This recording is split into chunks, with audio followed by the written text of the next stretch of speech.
A political storm has erupted over the cause of South Australia's statewide blackout, with the Prime Minister acknowledging the weather was the immediate cause, but claiming it's a wake-up call on renewable energy. More than 40% of South Australia's electricity comes from wind and solar, but as political correspondent David Lipson explains, the nation's independent energy operator says the state's energy mix had no impact on the stability of the system. It's an unprecedented weather event, the likes of which have not been seen by the Bureau of Meteorology here. 2 tornadoes ripping through the centre of our state, destroying not 1, not 2, but 3 elements of critical infrastructure. This is the first time that we've had an entire state go to a system blank. An entire state blacked out. Hospitals running on generators, essential services stopped. So what went wrong? Electricity by its nature is instantaneously perishable, so we always have to keep it in balance. When we get such a large event as we had yesterday, where we lost 4 of the major transmission lines, we get to a situation whereby the system just cannot support itself anymore and it has to shut down. Big power stations put out as much energy as several 747s running flat out up the runway. So if all of a sudden you take away the way of getting that energy away, you've got to isolate those power stations very quickly to stop them, A, damaging something else in the system, or B, being damaged because of the frequency variations that might be taking place.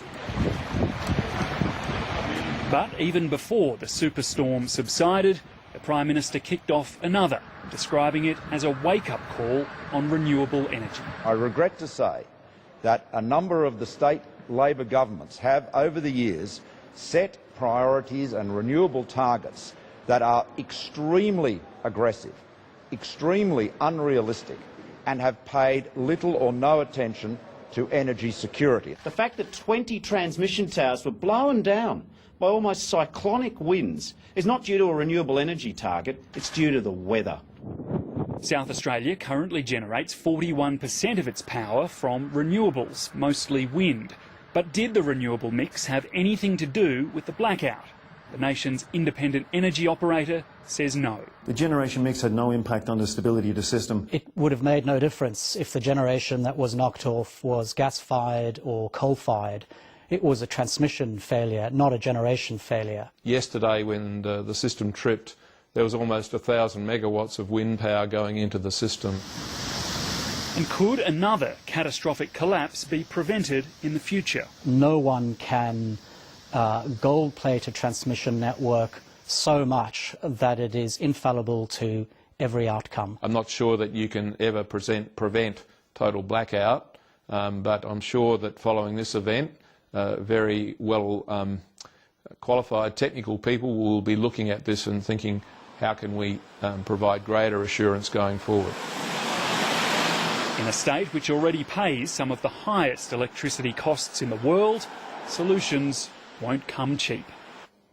For more on the state of the nation's power, we're joined now by the Minister for the Environment and Energy, Josh Frydenberg. Minister, thanks so much for joining us. Good evening to you, Matt. Firstly, can you give us an update on the effort to reconnect those homes in South Australia?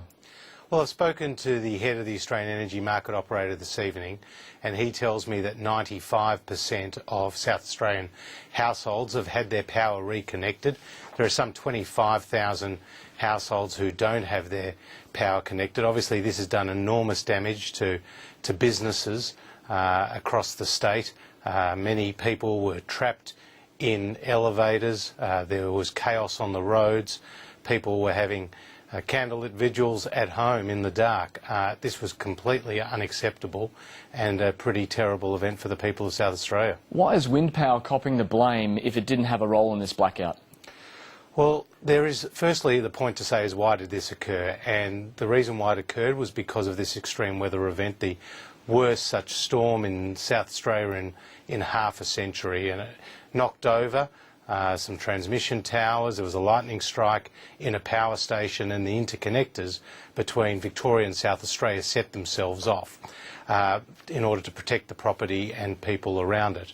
But there is a broader debate about the reliability of South Australia's electricity system, because they've had blackouts, they've had brownouts, they've had price rises, and there are serious questions to be asked. Now, There's a lot of different reasons behind all of what you were just saying there, but just before we move on to that, because the blame game sort of hasn't moved on, you've got Barnaby Joyce, one of your own coalition colleagues, the Deputy Prime Minister, saying it was obviously the wind power wasn't working too well last night because they had a blackout. So is there a difference of opinion in the government about this? Not at all, and there are real questions about the impact on the reliability of the system of such a high uptake of renewable energy. In fact, Matt, the Australian Energy Market Operator has looked at the situation where South Australia would become islanded from the rest of the grid, for example, if the interconnectors went down, and it found that there would be a higher likelihood of blackouts as a result of the intermittent supply of wind and solar power, because when the wind's not blowing and the sun's not shining, power's not being generated. And there's also a real issue that's created about the frequency and the voltage that is supplied into the electricity market as a result of intermittent power, which is not as stable as coal or hydro or gas can be. But at 40%, there has been no stability issues with South Australia, because we have just discussed the fact that the blackout yesterday wasn't a stability issue, it was just the transmission towers getting knocked over. Well, they are two different issues. What happened So if there's last no night, issue at 40%, why are you so objecting to other states wanting to raise their renewable energy targets from as low as 4 and 5%? No, but Matt, what we're saying is there are issues with high uptakes of renewables in terms of the reliability of the system, and that's been pointed out by us and by the independent market operators in the past. It's the level of frequency and the voltage into the system.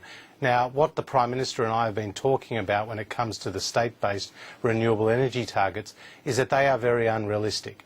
I mean, Tasmania gets a lot of its electricity from renewables because it has hydro, but Victoria, for example, only has 12% of its electricity coming from renewables, but it has a 40% target by 2025. Queensland only gets 4.5% of its electricity from renewables, but has a 50% target by 2030. It's completely unrealistic. But you don't object to South Australia's 40% mix at the moment?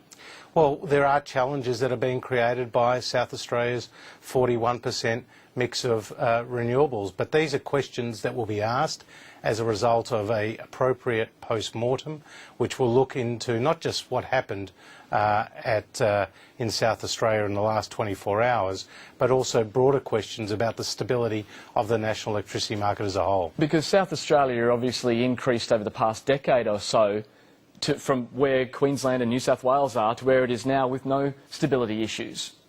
Well, there have been challenges in South Australia. If you may remember back to July of this year, we saw a dramatic spike in the wholesale spot price for electricity. But wasn't that because of a doubling of gas prices? That was a combination of gas prices... And the failure of the interconnector. Of the interconnector and increased demand.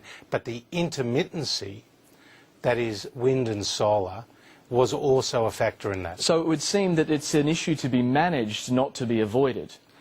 Well, there are real challenges, and the priority for us as a coalition government is energy security. You see, it's okay to have more renewables, to reduce emissions, to meet our international targets. But if people's homes go dark, if businesses get shut down, if there's huge economic loss, and there's a threat to safety, then that is cold comfort for the people, in this case of South Australia. Can we shift eastwards to Victoria? The Hazelwood brown coal power station at the weekend, Fairfax was saying it's going to be shut down as early as April. Have you got any information that would either confirm or deny that?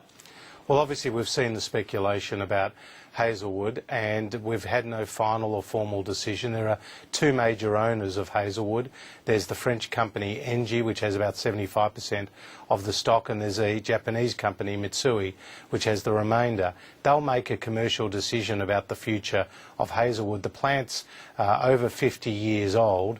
It supplies about 25% of Victoria's electricity and about 5% of the national electricity market, so it's very significant, but it's also the dirtiest busiest coal-fired power station in the country, being brown coal. When a decision is made, the Australian government will respond in coordination with the state government of Victoria. And just briefly, have they approached you for any funding from a Commonwealth level for a transition plan? Well, look, I'm not going to go into the details of that, other than to say whatever decision is taken about the future of Hazelwood, our priority is obviously for the jobs of the local people, because there are around 500 direct employees and more than 300 people who are indirectly employed, but also about the stability of the energy supply system, as well as the price impacts that would come into play as a result of any changes to the operations at Hazelwood. OK, Minister, I'm going to have to leave it there, but thank you for your time. Nice to be with you, Matt. Thank you.